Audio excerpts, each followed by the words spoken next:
जिल्हा परिषद व पंचायत समिती निवडणुकांच्या पार्श्वभूमीवर सुरू असलेल्या कडेकोट पोलीस बंदोबस्तात बारामती तालुका पोलिसांनी कारवाई करत एका तरुणाला तलवार व कोयत्यासारखी धारदार हत्यारे बाळगताना रंगेहात पकडला आहे।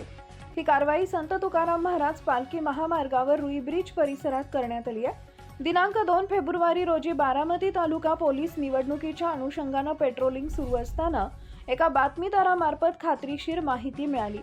एक होंडा युनिकॉर्न दुचाकीवरून एक इसम तलवार व कोयता बाळगून MIDC कडून भवानीनगरच्या दिशेने जात असल्याची माहिती मिळताच पोलिसांनी तातडीने सापळा रचला।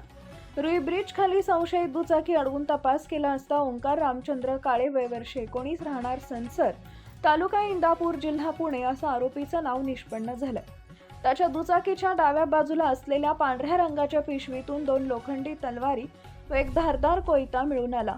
पंचांच्या उपस्थितीत पोलिसांनी झडती घेऊन ही सर्व हत्यारे तसेच दुचाकी जप्त केली। यात होंडा युनिकॉर्न दुचाकी MH42 BG 7377 किंमत अंदाजे 30,000 रुपये, पितळी मूठ असलेली तलवार 67 सेंटीमीटर अंदाजे किंमत 1500 रुपये, लोखंडी तलवार 45 सेंटीमीटर अंदाजे किंमत 500 रुपये, लोखंडी धारदार कोयता अंदाजे किंमत 300 रुपये, एकूण जप्त मुद्देमालाची किंमत सुमारे 32,300 रुपये इतकी आहे। बेकायदेशीर हत्यारे बाळगल्याप्रकरणी आरोपी ओंकार काळे याच्या विरोधात भारतीय हत्यार कायदा कलम 425 अंतर्गत गुन्हा दाखल करण्यात आला असून पुढील तपास सुरू आहे।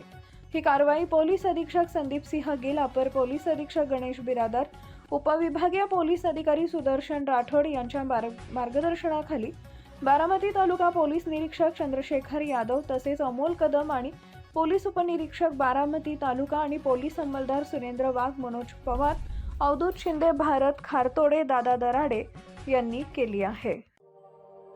अशाच नवनवीन बातम्या पाहण्यासाठी बारामती वार्तापत्र चॅनलला लाईक करा, शेअर करा, सबस्क्राईब करा आणि बेल आयकॉन प्रेस करा।